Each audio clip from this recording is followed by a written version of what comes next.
माता सती जो है वो कथा सुन रही हैं, अगस्त जी सुना रहे हैं, पर श्रद्धा नहीं जागी, संदेह जागा। राम जी सीता माँ को खोज रहे थे जब रावण चुरा कर ले गया। हे सीता कहाँ हो? तो शंकर जी तो श्रद्धावान थे, शंकर जी तो श्रद्धा विश्वास रूपिण। शंकर जी कौन है? श्रद्धा विश्वास का स्वरूप है। शंकर जी स्वयं साक्षात श्रद्धा का स्वरूप है। शंकर जी ने तो राम को प्रणाम किया, जय जय जय सच्चिदानंद जगदीशा, हे सच्चिदानंद आपकी जय हो। जब शंकर जी ने प्रणाम किया भगवान राम को ये कहकर कि आप परमात्मा पूर्ण ब्रह्म परमात्मा हैं, तो माता सती को संदेह तो था ही। माता सती को लगा शंकर जी आप किसे प्रणाम कर रहे हो भोलेनाथ? शंकर जी ने कहा यही तो है सच्चिदानंद, यही तो है भगवान, यही तो है नारायण जो राम बन करके लीला करने गए हैं। माता सती बोली नहीं, आप समझ नहीं पा रहे हैं भोलेनाथ, ये भगवान नहीं है।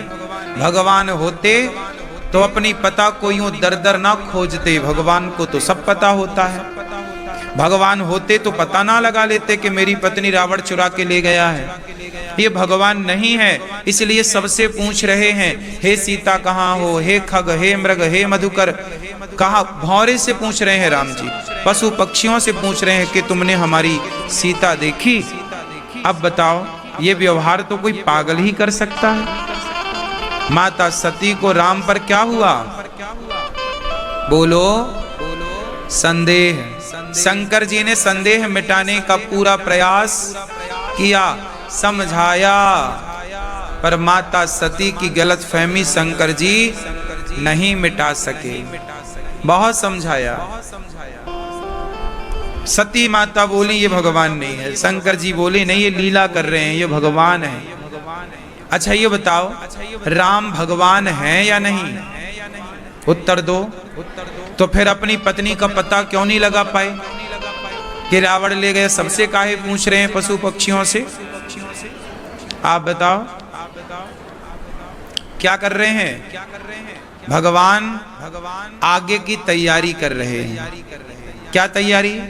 चलो इसको जरा इस तरीके से समझते हैं। यदि भगवान राम डायरेक्ट रावण को मार देते और सीता माँ को ले आते, क्योंकि राम तो कर सकते थे ना, रावण को मार देते और सीता माँ को ले गया था, वापस ले आते। एक बाण का खेल था, एक बाण मारते राम जी, रावण मर जाता। लेकिन रावण को यदि राम जी तुरंत मार देते तो फिर हनुमान जी को कौन जानता? फिर लंका कौन जाता? लंका कौन जलाता? फिर विभीषण को कौन जानता? फिर शबरी को कौन जानता? फिर जटायु को कौन जानता? फिर अंगद को कौन जानता? फिर बाली को कौन मारता? मतलब सीता हरण के साथ इतनी सारी लीलाएं जुड़ी थी। एक चरित्र से दूसरे चरित्र को आना था सामने। समझ आ रही है बात? एक चरित्र से दूसरे चरित्र तक पहुंचना था, हाँ या ना? भाई एक बात बताओ, सीता हरण ना होता तो जटायु को कौन जानता? ये बताओ। राम जी मार देते एक बाण, रावण मर जाता। फिर जटायु को कौन जानता?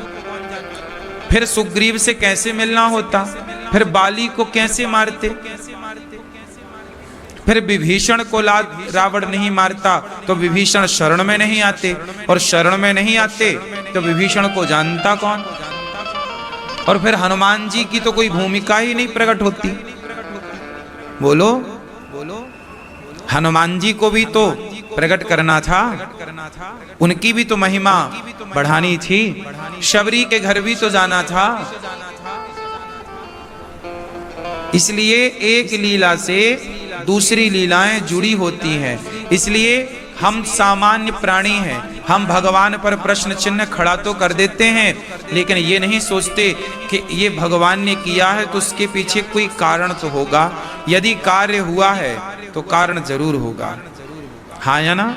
हम लोग कार्य को तो देखते हैं, कारण को नहीं देखते। एक होता है कार्य, हाँ या ना? एक होता है कारण। कोई भी कार्य आप करेंगे, कोई भी काम करेंगे तो उसका कारण जरूर होगा। तो राम ने जो किया सबके पीछे क्या था? कारण था। अब वो कारण लोग नहीं समझते तो राम जी पर उंगलियां खड़ी करते रहते हैं। जैसे सीता माँ का वनवास जाना गर्भावस्था में, अयोध्या के लोगों का कहना, वाल्मीकि जी के आश्रम में सीता माँ का जाना। आप सब ये तो जानते हैं कि राम ने सीता को त्याग दिया। कुछ लोग कहते हैं राम जी ने गलत किया, गर्भवती पत्नी को नहीं छोड़ना था, लेकिन उसके पीछे का कारण ना तो आप जानते हैं ना तो आप जानने की कोशिश करते हैं। आप ये तो जानते हैं कि राम जी ने सीता माँ को घर से निकाल दिया। आप राम जी को कटघरे में भी खड़ा कर देते हैं कई बार, लेकिन कारण क्या था उस कारण तक कोई नहीं पहुंच। इसलिए कहता हूं कार्य कई बार जो दिखते हैं उनके कारण अलग होते हैं। कई बार जो हम देखते हैं, हम जो सोचते हैं वो नहीं होता, कुछ और होता। और विवेकी लोग कार्य को नहीं देखते, कारण को देखते हैं। समझदार हैं वो जो कारण तक पहुंचे, मूर्ख हैं वो जो कार्य को देख के ही आलोचना करने लग जाएं, कार्य देख के ही बोलने लग जाएं, कार्य देख के ही निंदा या स्तुति करने लग जाएं। कार्य से नहीं कारण तक पहुंचिए। जैसे राम भगवान ने माता सीता को वनवास भेज दिया। अब बताओ कि सही किया या गलत किया? आप बताओ। सब नहीं बोलेंगे, चुप रहना। जिससे पूछेंगे वही बोलेंगे, बहन बताएंगी। राम जी ने सीता माँ को गर्भावस्था में वनवास भेजा, सही किया गलत किया? बोलो। गलत किया।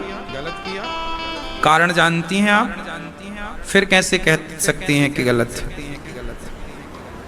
सुना है, कार्य सुना है आपने, कारण नहीं सुना। हम लोग कारण जाने बिना गलत ठहरा देते हैं किसी को भी। हमें और आपको तो छोड़ो, लोग भगवान को भी गलत ठहरा देते हैं कारण जाने बिना। मैया बताओ हमारी, राम ने सीता माँ को वनवास भेजा गर्भावस्था में, सही किया गलत किया? हाँ? है?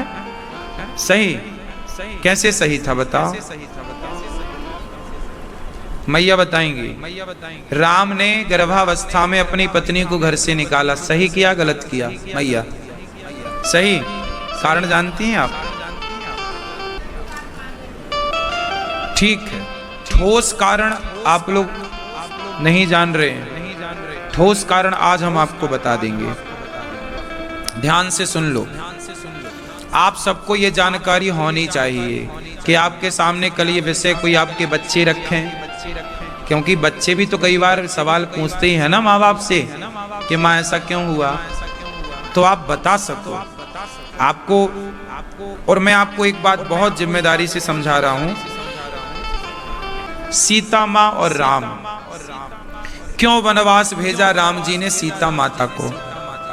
कारण क्या था? पहली बात तो आप ये जान लो कि राम जी ने वनवास नहीं भेजा सीता माँ को। पहला तो ये, सीता माँ को वनवास राम ने नहीं भेजा, प्रजा ने भेजा है। भाई राम ने थोड़ी कहा था कि सीता रावण के घर रह के आई है, मैं स्वीकार नहीं करता। वो तो एक धोबी ने कहा था, प्रजा का एक सदस्य ने कहा था। अपनी पत्नी को उसने बोला था कि तू रात को कहाँ थी? उसकी पत्नी रात को आई नहीं घर, कहीं रुक गई होगी, सखी के घर काम करती थी वो दूसरे के घर में। बारिश का मौसम था, बाढ़ आ गई, नाव चलती थी, बारिश में नाव चली नहीं तो वो केवट के घर, उसकी वो जान पहचान की बहना थी तो रुक गई। सवेरे आई तो पति ने कहा रात को कहाँ थी? बोले बारिश आ गई थी तो मैं केवट भैया के घर सो गई थी। नहीं, अब मैं तुम्हें स्वीकार नहीं करूंगा। तुम रात कहाँ थी? मैं कोई राम थोड़ी हूं, मैं कोई राम थोड़ी हूं।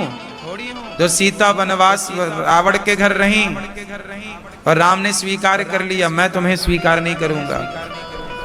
याद रखिएगा, कुछ लोग ऐसे होते हैं, उस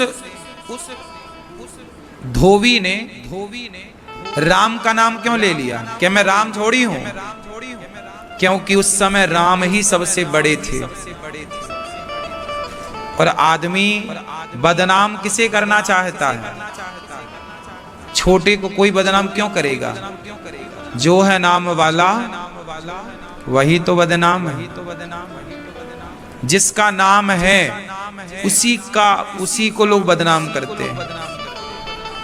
और जरूरी नहीं है कि जो बदनामी हो रही है वो सही हो, उसके पीछे का कारण भी तो जानना चाहिए। भाई, भगवान राम को यदि सीता मां पर संदेह होता तो सीता मां को उसी दिन छोड़ देते ना जिस दिन रावण के घर से आई हैं। फिर अयोध्या क्यों लाए? फिर महारानी क्यों बनाया? बगल में क्यों बिठाया? इसका मतलब राम को तो सीता माता पर कोई संदेह था ही नहीं। वो तो पति पत्नी बड़े प्रेम से थे। संदेह दिक्कत किनको थी? लोगों को। आप पति पत्नी को दिक्कत नहीं है, आप बड़े प्रेम से रहेंगे तो दिक्कत लोगों को है कि आप प्रेम से क्यों रह रहे हैं।